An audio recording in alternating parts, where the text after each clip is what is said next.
Est-ce que vous savez comment se terminent vos dessins animés préférés? Beaucoup d'entre nous ont découvert tout un tas de séries animées directement par le biais de la télévision, généralement sur des chaînes connues comme TF1, France 3, Canal J ou encore Gulli. Vidéo sur l'histoire de Gulli disponible sur la chaîne en description, n'hésitez pas, merci. Parmi ces dessins animés mythiques, on pourrait parler des Cités d'Or avec Esteban, Tao et Zia. Et surtout un générique connu par tous les Français qui ont au minimum 25 ans. On y suit trois enfants vivant tout un tas de péripéties et qui les conduiront à découvrir les Cités d'Or, notamment une Cité d'Or. Un dessin animé franco-japonais très populaire notamment grâce à son ambiance. Et en vrai, faut pas se mentir, grâce à son générique et ses OST. Attention, si je vous en balance 2-3 là directement, vous allez sourire.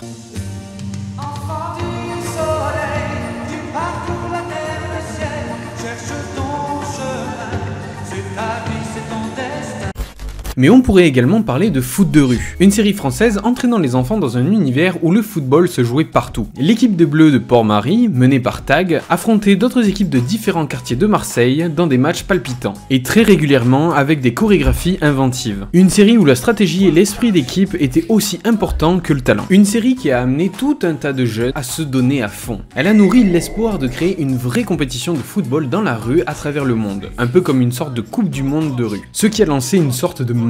On a pu retrouver à cette période sur le YouTube de l'époque pas mal de vidéos de personnes se filmant dans la rue et tentant des sortes de tricks avec un ballon. La série a su captiver par son énergie, ses personnages attachants et son ambiance urbaine de Marseille. Et surtout son générique. Voilà, on va y revenir tout le temps, vous allez me dire, ben non, le générique. Oui, un générique exceptionnel une nouvelle fois. Entre quatre vestes et de buissons déferle un flot de pression. Chaque partie porte son lot de frissons. Partage, fair play. J'aurais pu également parler de Clone Wars, l'une des meilleures choses qui soit arrivée à la saga de George Lucas, même s'il était à l'époque encore présent. Bien loin des horribles films Star Wars 7, 8 et 9. Le pire reste le 8 de très loin, il a tellement fait de mal à l'univers et à la franchise Star Wars, c'est fou. Mais pour revenir sur Clone Wars, à cette époque, on pouvait suivre dans cette série les aventures de soldats clones, de Jedi et de leurs Padawan, mais surtout des séparatistes et des seigneurs Sith comme Darth Maul qui n'étaient en réalité pas morts. On l'a découvert dans cette série. C'est d'ailleurs une série canon dans le lore et se déroule pendant la mythique guerre des clones entre Star Wars 2 et Star Wars 3. Je ne vais pas vous parler de Star Wars ici car je deviendrai désagréable au vu des dernières bouses que Disney a pu nous pondre. Alors je ne parle pas d'Andor, ne vous inquiétez pas, Andor c'est cool. Bonjour à tous, moi c'est Val, bienvenue dans une vidéo qui retracera la fin de vos dessins animés préférés. Je sais que plusieurs chaînes ont déjà traité le sujet, mais je pense qu'il y a encore pas mal de choses à dire. En plus des chaînes que j'aime bien comme Trash et Turtoon. Mais ici la formule sera un peu différente, un peu à la sauce Val. Avec une partie historique, une autre partie retraçant l'histoire dans sa globalité, et enfin on terminera sur les fins de ces dessins animés. Hâte de voir tous vos retours en commentaire, je les lis tous et dans la majeure partie des cas, j'y réponds. Merci à tous pour tous vos retours sur l'histoire de Gulli. Alors oui, il y a des commentaires qui sont revenus à plusieurs reprises sur des erreurs éventuelles que j'aurais pu faire. J'y répondrai à la fin de cette vidéo, donc restez bien jusqu'à la fin. Mais en tout cas, merci à tous, et c'est trop cool, la vidéo vous plaît, donc merci. En espérant que le sujet vous plaira, c'est parti pour 3 fins de dessins animés que vous ignorez. Abonnez-vous, on est presque aux 30 000, merci. Les Rats. On se faisait une petite course, toi et moi, pour voir qui est vraiment le plus fort. Ok. Les Rats, c'est une production emblématique du studio français Xylam Animation. Vous savez, le petit bonhomme blanc qui dessine un logo. Un studio connu pour son style d'animation dynamique, coloré et son humour complètement décalé. Un studio qui nous a pondu que des bangers. Mais avant de devenir le studio qui a créé les Rats, le créateur de Xylam, Marc Dupont-Assive, a travaillé dans un autre studio, une filière que vous connaissez tous, Gaumont Multimédia. Gaumont, vous savez, les cinémas. Sous la direction de Gaumont, Marc Dupont-Avis nous a amené plusieurs séries à l'écran, notamment la série Highlander, diffusée pour la première fois en septembre 1994, j'étais pas encore né, puis la même année, le studio a enchaîné avec le dessin animé Skydance, qui est finalement sorti en 1997, et Dragonfly, lui aussi sorti en 1997. Et c'est à partir de là que les choses sérieuses vont commencer. Marc Dupont-Avis s'associe avec Jean-Yves Rimbaud, un animateur de renom connu pour avoir travaillé comme storyboarder sur le dessin animé Il était une fois l'espace d'Albert Barillet, en 1982. Le storyboarder est un acteur clé dans le processus de création en animation. Son rôle consiste à transformer le scénario en une série d'images séquentielles qui servent de guide visuel pour toute l'équipe de production. Jean-Yves Rimbaud avait également travaillé sur la série Terre Promise de Luc Lefebvre en tant que réalisateur, sur Spirou et Fantasio en tant que directeur artistique, ou encore sur le pilote d'une série d'animation, là aussi de Luc Febvre, sortie en 1993, simplement appelée Rats. On use dans le peuple des poubelles.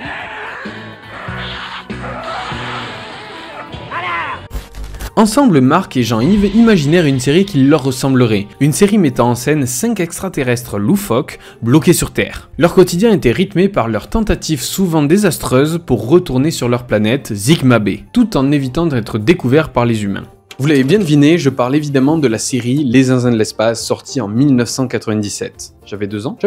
Cette série a été un véritable succès dès son lancement, ce qui a permis à Marc et à Jean-Yves d'exporter leur dessin animé. Et c'est 2 ans plus tard, soit en 1999, que débarque dans nos écrans la série qui sera l'élément déclencheur de la création du studio Xylam. Une série où on peut retrouver les aventures d'un chat bleu harcelé par 3 cafards.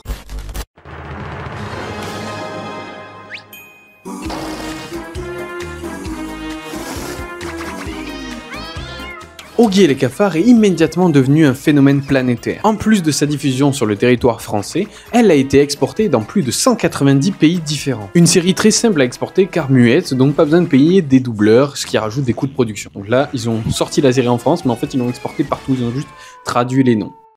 Par la suite, et grâce à ces 2 immenses succès, le studio va enchaîner les sorties de séries animées qui vont elles aussi rencontrer un immense engouement.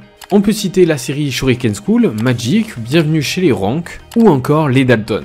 Mais le studio va également faire des coproductions, notamment avec le studio Toon Cartoon, la série Toupou et la série Les Rats. T'entends ce rythme endiablé? Ça fait danser les rats, ça. C'est parti.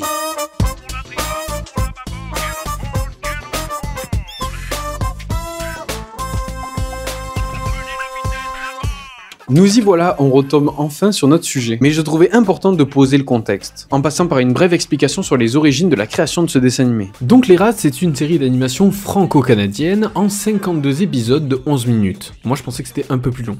Créée par Richard Zelensky-Wisk. Elle a été diffusée entre le 21 septembre 2003 et le 11 novembre 2003 sur France 3. Par la suite, la série a été maintes fois rediffusée sur Canal J et sur Gulli notamment. Je ne sais pas si je vous l'ai dit, mais j'ai déjà fait une vidéo spéciale retraçant les 20 ans de l'histoire de Gulli. La série nous fait suivre la vie de Rapido et Razmo, 2 rats anthropomorphiques dont l'existence se déroule dans les cales des conduits d'aération d'un luxueux paquebot de croisière. Ce décor insolite offre un terrain de jeu infini pour leurs bêtises et leur quête ultime, à savoir dévorer du fromage.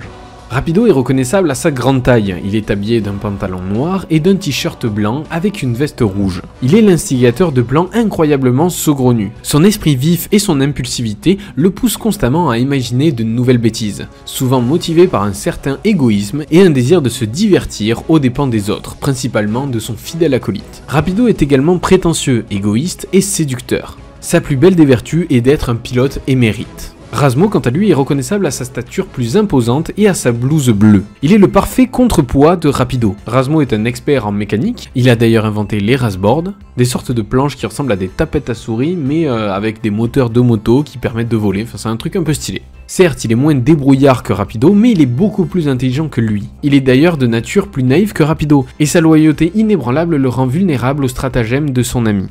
Le véritable point fort de la série réside dans son humour absurde et son style visuel exagéré, qui rappelle l'énergie chaotique et les gags visuels emblématiques des cartoons classiques comme les Looney Tunes ou Tex Avery. Chaque épisode est une succession effrénée de courses-poursuites à travers les conduits labyrinthiques du paquebot, de catastrophes involontaires provoquées par leur maladresse légendaire et de situations hilarantes résultant de leur interaction souvent désastreuse avec l'équipage. L'équipage justement est composé de Benny, le cuisinier du bateau d'origine asiatique avec un fort accent prononcé. Il porte d'ailleurs toujours une toque de chef. Ironiquement, bien qu'il ait étudié la cuisine, la principale source de nourriture à bord est le fromage. Ses plats sont majoritairement à base de cet ingrédient. Cependant, il lui arrive de s'aventurer dans la préparation de sushis, de soufflés ou d'autres mets parfois douteux. Surprenamment, il possède également des talents de ninja. Son comportement est souvent qualifié de stupide et il est fréquemment le complice de Svetlana afin de jouer des tours au capitaine du navire et d'essayer d'attraper les rats.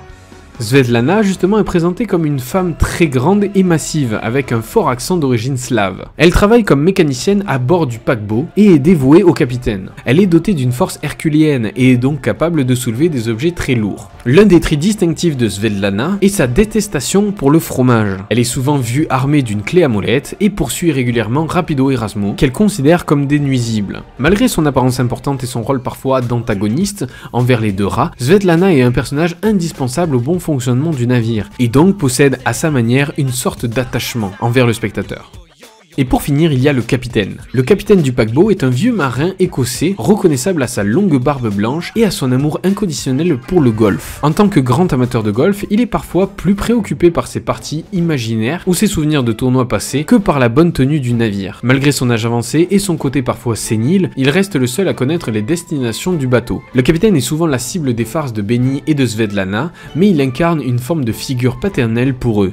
Les réactions de l'équipage face aux piètreries des deux rats sont des éléments clés de l'humour de la série. Le doublage français est lui aussi un élément distinctif et qui a grandement contribué au succès auprès du public francophone. Car la direction de doublage a été assurée par Colette Vénard, qui a confié le soin de doubler les deux rats au célèbre duo Eric Judor et Ramzi Bedia. Ramzi prête sa voix à Rapido et Eric à Razmo. Leur alchimie en tant que duo comique a renforcé l'humour et le dynamisme de la série. Leur improvisation et leur complicité ont sans doute encore plus enrichi les dialogues et les situations comiques des rats. Pour parler de la fin de la série, car oui, la vidéo était initialement prévue pour parler de ça, on peut dire qu'il n'y a pas vraiment d'épisode spécial conçu pour conclure l'intrigue globale de la série. La narration même de la série, avec ses épisodes souvent indépendants et axés sur les gags et les situations comiques du quotidien, ne se prêtait pas forcément à une grande histoire à conclure. Chaque épisode racontait une nouvelle bêtise, une nouvelle tentative de trouver de la nourriture ou de se divertir sur le bateau. L'arrêt de la production de la série signifie donc que les aventures des deux rats se sont simplement interrompues, sans qu'aucun dernier épisode ne vienne apporter une résolution à un arc narratif particulier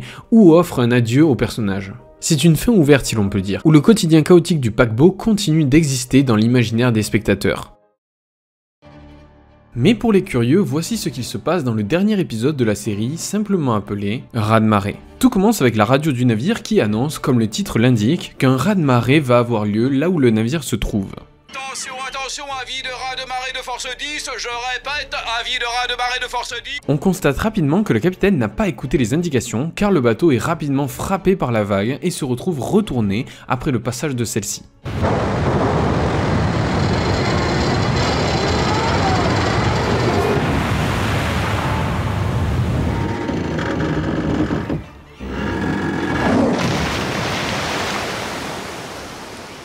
Si les deux rongeurs s'amusent dans un premier temps comme des fous de la situation, l'équipage, lui, n'est pas du tout rassuré et met en place une réunion de crise. Tout le monde sur la passerelle. Le capitaine donne alors pour mission à Benny et Svetlana de remettre le bateau à l'endroit, sinon ils risquent tous de couler, mais Rapido et Razmo ne leur facilitent pas la tâche. Tous les deux, de leur côté, tentent de sauver leur fromage tout en se disputant pour savoir lequel appartient à qui. On va jeter. Rapido, je crois savoir ce qu'on peut faire pour ton petit problème de pollution. Tu vois tous ces goudassins que je touche avec ce camembert bien coulant? Eh ben j'accepte de les manger à ta place.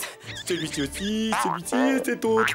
Tu devrais vite ramasser les tiens. À la suite de leur dispute, un énorme tas de goudal tombe contre un mur, ce qui fait pivoter le bateau encore une fois. La situation devient de plus en plus critique car l'eau entre dans le navire. Au final, ils parviennent à remettre le navire à l'endroit grâce à un magnifique coup du hasard et un jeu d'équilibre incroyable.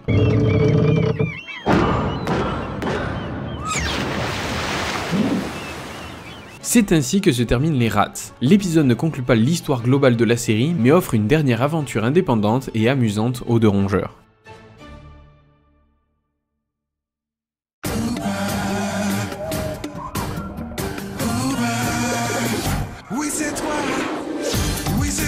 Mon ami, marsupilami. Dans la jungle, roi, c'est toi, marsupilami. Vous connaissez le Marsupilami? Je pense que oui, mais je suis sûr que vous ne savez pas comment se termine ce dessin animé. Surtout qu'il y a eu plus de 4 séries, dont 5 saisons différentes, avec 130 épisodes de 24 minutes chacun, donc je pense que vous ne savez pas tout. On commence par la série simplement appelée Marsupilami, diffusée pour la première fois à partir du 18 mars 2000 sur Canal J avant de rejoindre l'écurie de France 3. Cette première itération est considérée comme la première saison de la série. Elle suit les aventures de Marsupilami mâle et de sa famille, sa femme Marsupilami et ses 3 enfants, Bibi, Bubu et Bobo. La petite famille vit paisiblement, protégeant son territoire et les animaux des dangers extérieurs. Dans les aventures, Marsupilami affronte régulièrement des humains envahisseurs comme le chasseur Back Alive. Entre humour, action et écologie, la série met en valeur la nature et l'amitié. Mais pour cette vidéo, j'ai décidé de m'arrêter et de vous raconter la fin de la deuxième série. Comme pour la saison précédente, la série suit toujours les aventures du marsupilami, cette fois-ci accompagné d'un jeune garçon appelé Théo. Lorsque la famille Dujardin emménage dans une grande maison au cœur de la jungle, elle découvre avec étonnement le marsupilami ainsi que sa famille, une créature aussi étrange que fascinante. Si Jean-Pierre, le père de la famille, est d'abord un peu effrayé, Amanda, sa femme, biologiste passionnée, rêve de l'étudier, tandis que Théo est immédiatement séduit par l'idée de jouer avec lui et d'en faire son nouveau meilleur ami. C'est comme cela que le marsupilami est rapidement adopté par toute la petite famille, y compris par la petite sœur de Théo, Zoé. Ensemble, ils vivront de nombreuses aventures amusantes et inattendues. Mais ils devront également faire face à Bacalai, qui revient dans cette nouvelle saison pour essayer de faire face et de capturer une nouvelle fois le marsupilami. Le dernier épisode de la série est nommé L'apprenti. Il débute avec Théo qui rédige un exposé sur le marsupilami pour dire ô combien il est important dans sa vie et à quel point il est puissant, gentil, attentionné, intelligent et intéressant. Et à moins que le marsupilami ne soit vraiment enrhumé, rien n'échappe à son flair. On voit alors plusieurs flashbacks de moments forts des 2 dernières saisons, ce qui rend le tout nostalgique car on sent que c'est la fin. Théo interroge également ses parents pour avoir leur avis d'adultes, ce qui rajoute encore plus d'émotion car on voit l'évolution de chaque personnage avec le marsupilami. On peut voir notamment Jean-Pierre, qui est le plus critique de la famille envers les marsupilami, être beaucoup plus émotionnel que d'habitude. T'as écrit un petit papier sur les marsus, je l'ai imprimé et posé sur ton bureau. On le voit faire des compliments sur le marsupial, et on comprend qu'en réalité, il aime vraiment cet animal. Les marsupilamis sont des animaux vraiment étonnants. La première chose qui m'est marquée chez eux, c'est leur talent pour les numéros de cirque. Tantôt acrobates, tantôt jongleurs, ils s'exercent toute la journée. Les marsupilamis, du plus jeune au plus âgé, possèdent un sens de l'humour fin et spirituel qui fait l'unanimité. Même s'il ne peut pas s'empêcher de conclure avec une critique négative. Et ça continue comme ça sur 5 pages.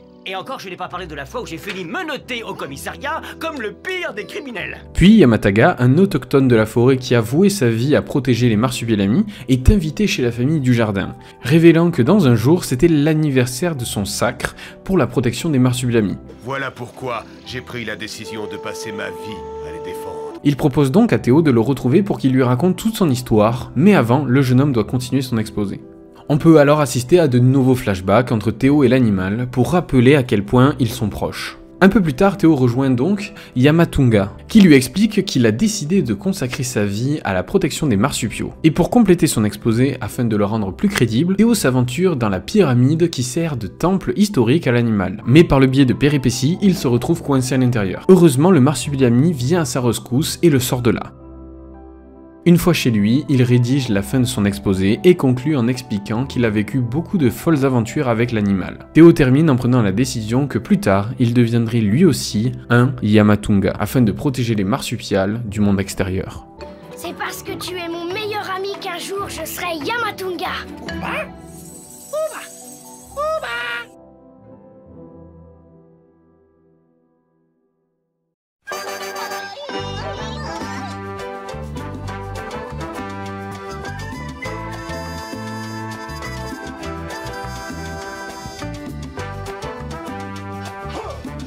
Ma famille pirate est également une série d'animation franco-canadienne produite par Alphanim, qui deviendra Gaumont Animation en collaboration avec Télétoon Productions. La série a été créée par Stéphane Bernasconi, par Béatrice Martoré, par Yves Coulon et par Fabrice Parme. Elle a été produite en 1998. En France, elle a été diffusée à partir du 4 septembre 1999 sur France 3. Depuis, elle a été maintes fois rediffusée entre 2006 et 2015, notamment sur Gulli et puis sur Canal J.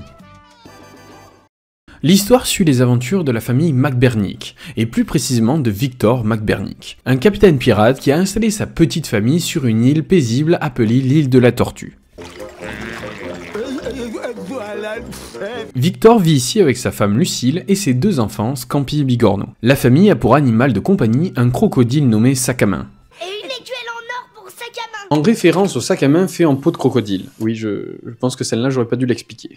Malgré le fait que Victor soit capitaine de son propre équipage, ce dernier n'est pas un très bon pirate. Son équipage, justement, parlons-en. On y retrouve 3 pirates. En premier lieu, on pourrait parler du docteur Spratt. Laissez-moi tranquille, je suis médecin. Il est roux avec un crochet à la place de la main droite. Il est râleur, tricheur et aime découper, inciser et amputer. Ce n'est rien, une toute petite fracture. Il faut couper. Sa jambe? Ben oui, sa jambe. Mais enfin, ce n'est qu'une petite fracture, un simple plâtre suffira. Connais pas. Moi, je suis chirurgien. On peut dire qu'il est l'équipier de Victor le plus enclin à la mutinerie. Ensuite, il y a la Sardine, le membre d'équipage le plus sale et puant du bateau. La Sardine aime sa puanteur et a réussi à créer une véritable complicité avec 3 mouches qu'il a autour de sa tête. Ouais que tu es beau, élégant et raciste. Racé, imbécile.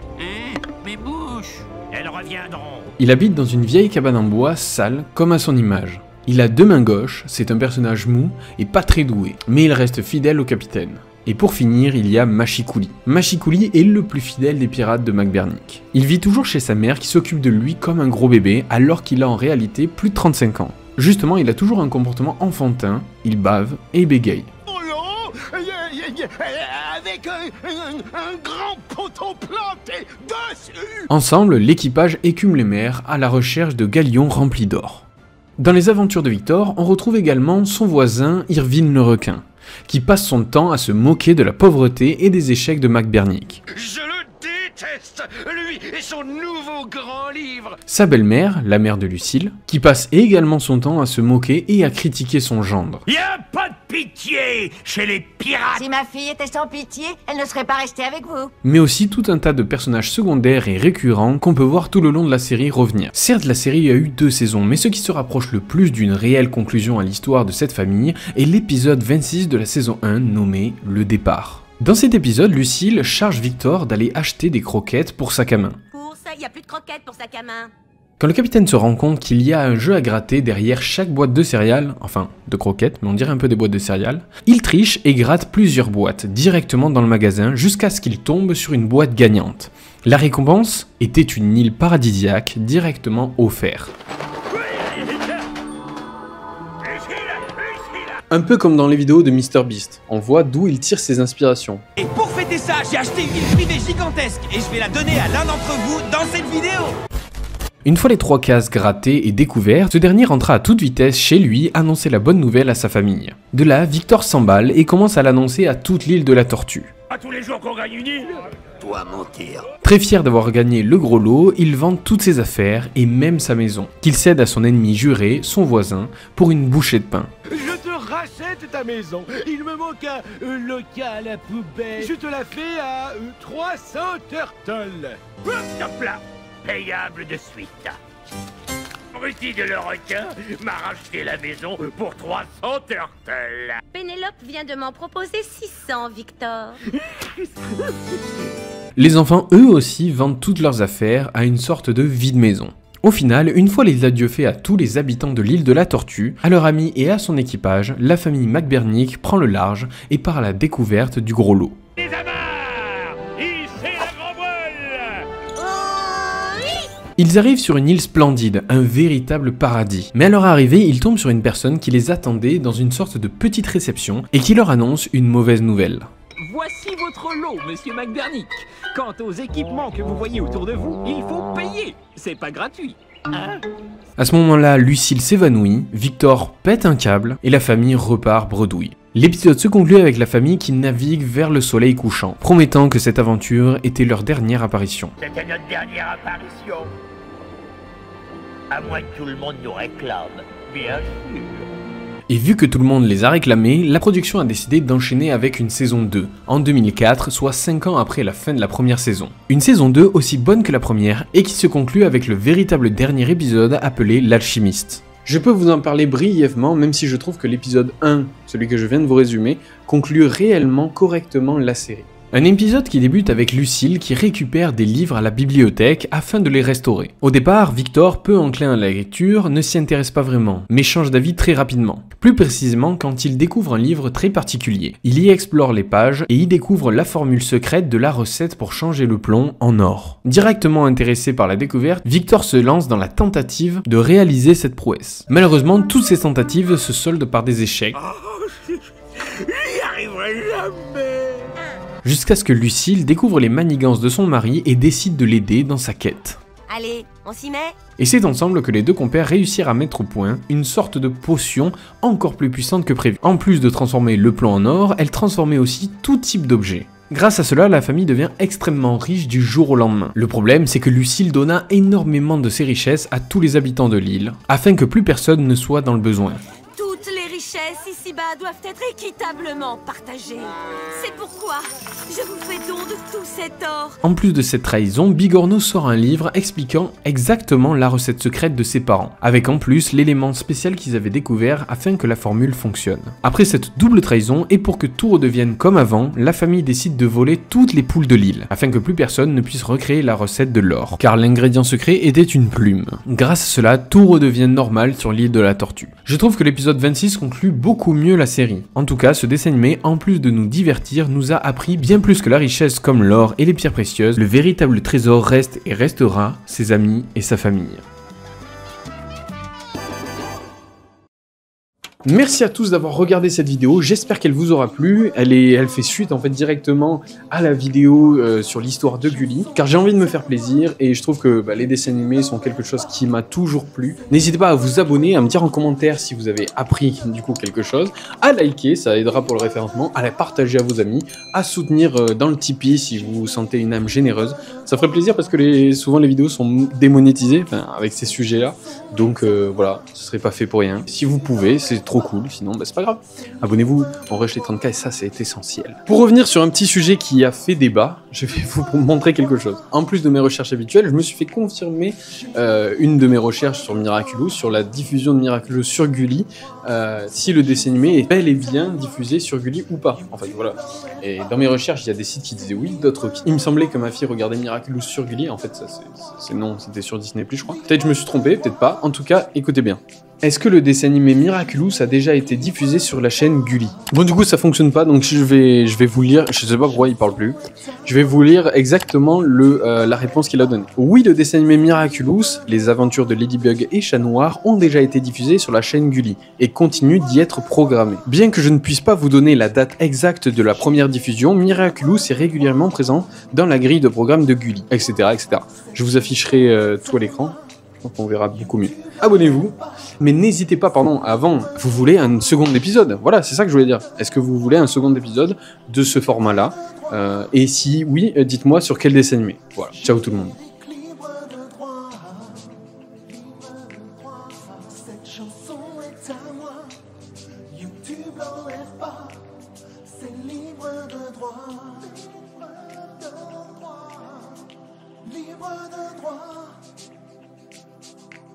Générique libre de droit.